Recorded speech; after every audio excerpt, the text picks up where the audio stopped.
Então, a gente, como marketing ali do clube, né, não é só assessoria, a gente trabalha com o departamento de comunicação e marketing, né? Então, um dos estudos que a gente fez é justamente, cadê essa galera? Né? Por que antes eles iam e agora eles não vão mais? Né?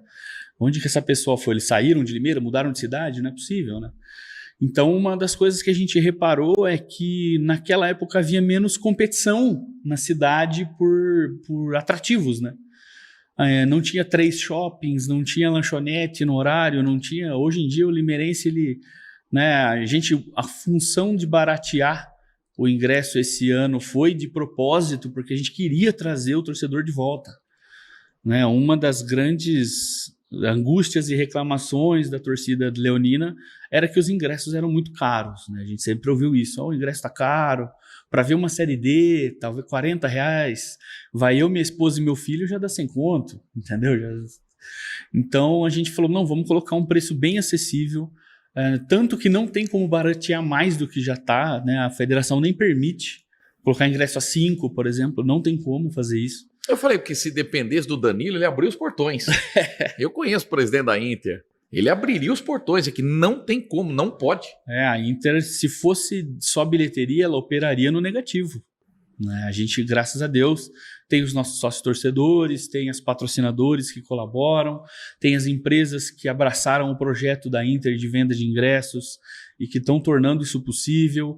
Tem agora a TV Vai Leão, que é um projeto novo que está monetizando, então a Inter está buscando outras fontes de renda, mas a gente sempre, o nosso sonho é o Limeirão lotado. Né?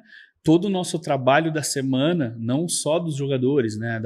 Do marketing, de comunicação, da loja, de limpeza, do financeiro, da cozinheira, é todo mundo ali trabalhar para que aqueles 90 minutos, a pontinha do iceberg, né? Porque o jogo é só a pontinha, né, do trabalho da semana. Para que nessa pontinha os torcedores venham, encham, vivam a Inter, aproveitem daquele programa, né, de sair com a família, de ver um jogo, de apoiar o time da cidade. A gente entende que muitas vezes, por ser um estádio antigo, né, o Limeirão ele tem essa coisa do estádio raiz, né, do concretão, de ser um estádio dos anos 70. Então ele tem coisas ali que tem como a gente trabalhar para melhorar, e está sendo feito muitos projetos para isso, mas a chave para tudo isso sair do papel é justamente o torcedor voltar para o estádio. Eu estava comentando, né? Mudaria muito o patamar da Inter um acesso para a Série C. E que judiação o Alisson Dutra falhar no gol, porque é um zagueiro sério, é um zagueiro que não sorri, sabe, comprometido. A gente acompanha ele nas redes sociais, já acompanhava ele no Rio Claro. Como ele sentiu esse gol, Juninho? Como ele sentiu? Porque quando sai o gol do Robertinho, na hora ele cai no gramado, você vê que ele tá envolvido com a Inter. Tanto que ele tem contrato até o fim do Paulistão do ano que vem. E eu fiz uma entrevista com ele às vésperas do jogo. Ele falou, cara, tô me sentindo em casa, o grupo tá bom, tá unido. Tudo leva a crer que a gente vai subir, aí ele falha na hora que não pode, né? O ambiente todo ali é muito bom, sabe? É fácil eu falar isso porque eu tô ali dentro, né? Então, é óbvio que você vai dizer que tá ótimo, né? Mas eu posso garantir para o torcedor, sabe? O clima entre eles é muito bom. É um clima de união, os caras estão querendo subir, sabe? Irmandade mesmo. Só que, que nem eu falei, é o imponderável do futebol, né? Ninguém erra um chute daquele de propósito, né?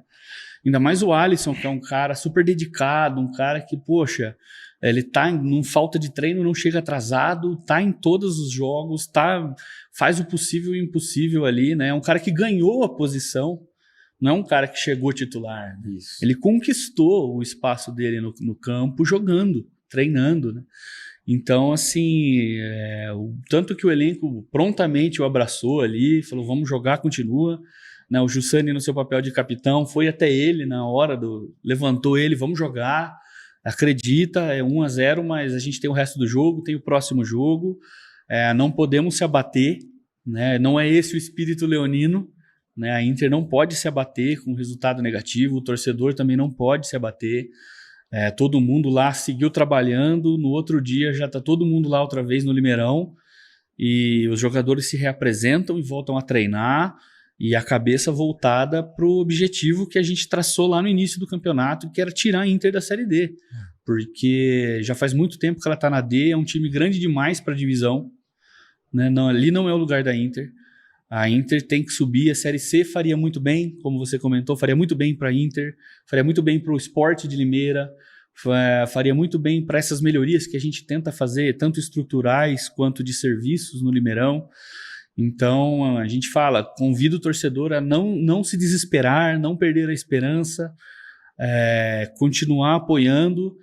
Futebol nem sempre sai como a gente quer, né? A gente que tem, às vezes, torcedores que torcem para times da capital, às vezes ficam decepcionados com o resultado, né? A gente vê, imagina esses clubes que têm lutas muito maiores, né?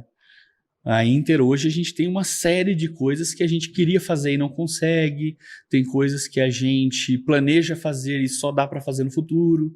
Então a gente tem muita coisa planejada, muita coisa sonhada, muita coisa que está no papel, que a gente está lutando para tirar do papel.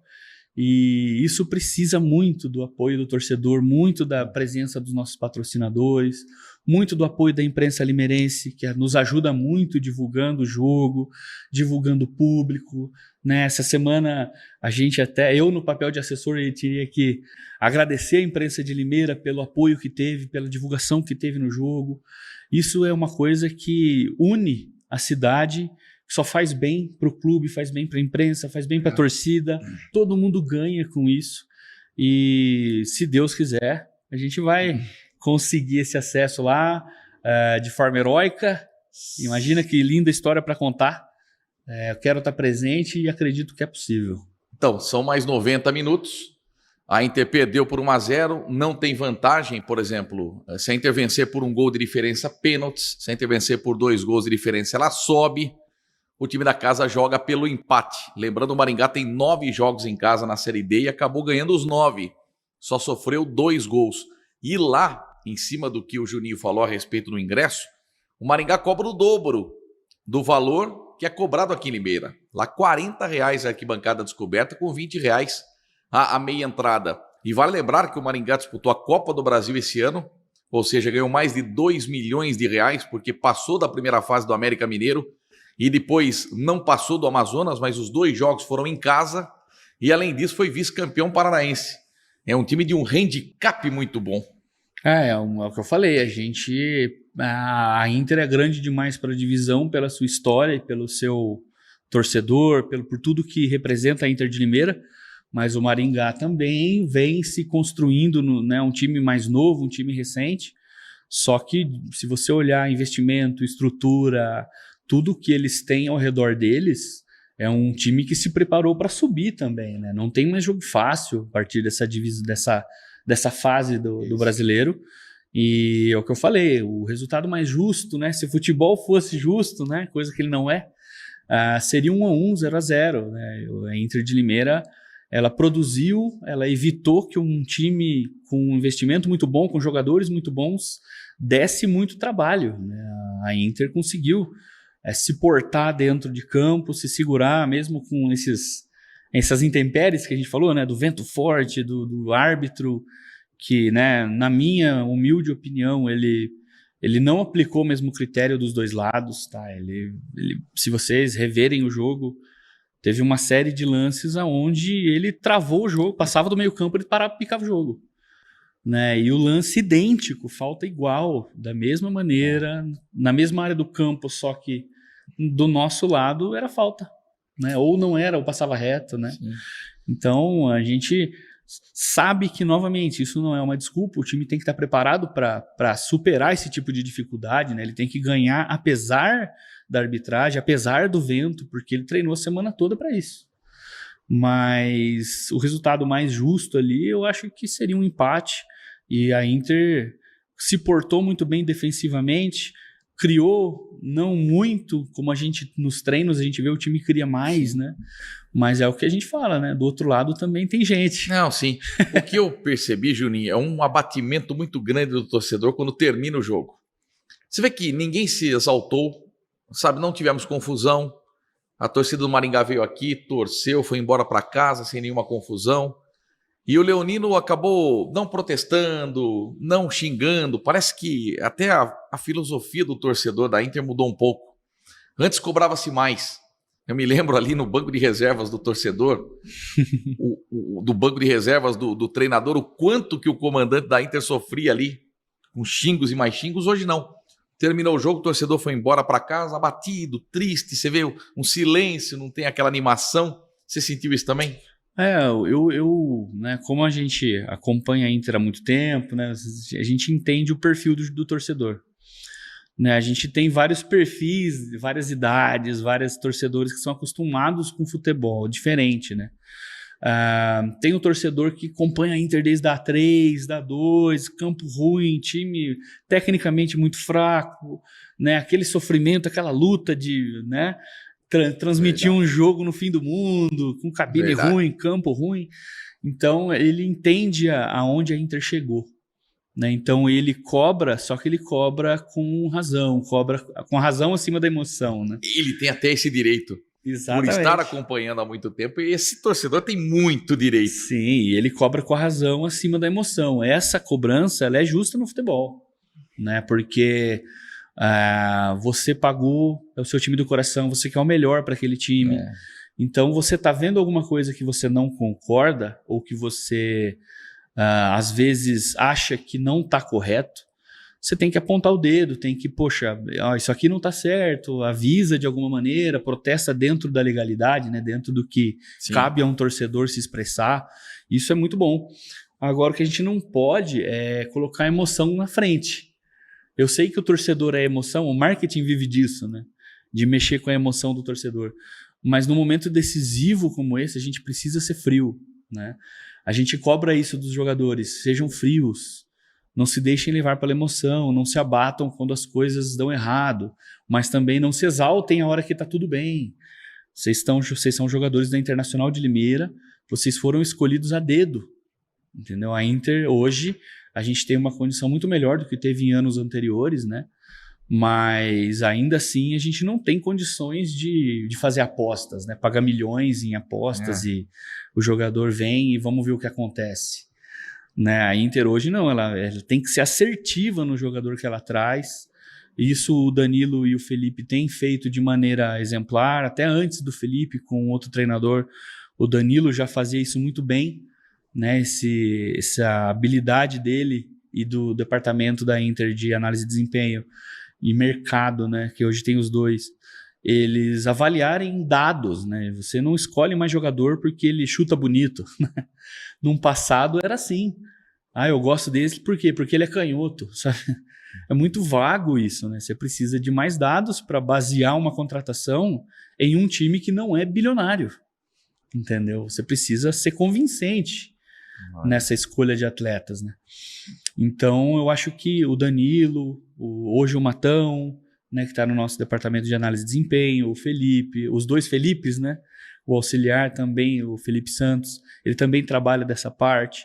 Então, os atletas, desde o Paulistão, que foram escolhidos, eles passaram por um crivo rígido ali, né? De passes, participações por gol, participação de jogo, gols esperados, né? Porcentagem de acerto. Existe um crivo gigante ali que eu vejo eles conversando, né? Eu sou metido a analista de desempenho também, né? Eu fiz curso, tudo, eu gosto dessa área. Eu gosto também. Então eu vejo eles analisando e falo, cara, às vezes eu acho que vocês não vão conseguir contratar ninguém de tão fino que a peneira que vocês colocaram, sabe? Não existe esse jogador, sabe? Olha só. E eles conseguem achar ali algumas peças, acharam alguns jogadores jovens, né? Pô, o Lucas Café, né? Ninguém viu aquele menino, sabe? Ele tá jogando bem, né? Tá desenvolvendo, tem 21 anos, saiu do Sub-20 do Novo Horizontino ano passado. Entendeu? E é um ali dos pilares técnicos do time. Ele entra, ele muda um jogo. Né? O Albano. Ninguém viu o Albano? Você viu o domínio que ele tem, a capacidade de drible, a achada de passe? Eu falo, o que está faltando é a gente encaixar isso na hora do jogo. Né? Parece que eu tô passando um pano, né? Que nem o pessoal fala, mas dá para entender. No treino a gente enxerga eles mais calmos, mais lúcidos, né? É um treino. Eles criam muito mais do que eles criam no jogo. E o jogo, em algum momento, esse encaixe vai acontecer. Se Deus E quiser. a gente torce muito para que seja logo no Tomara. próximo.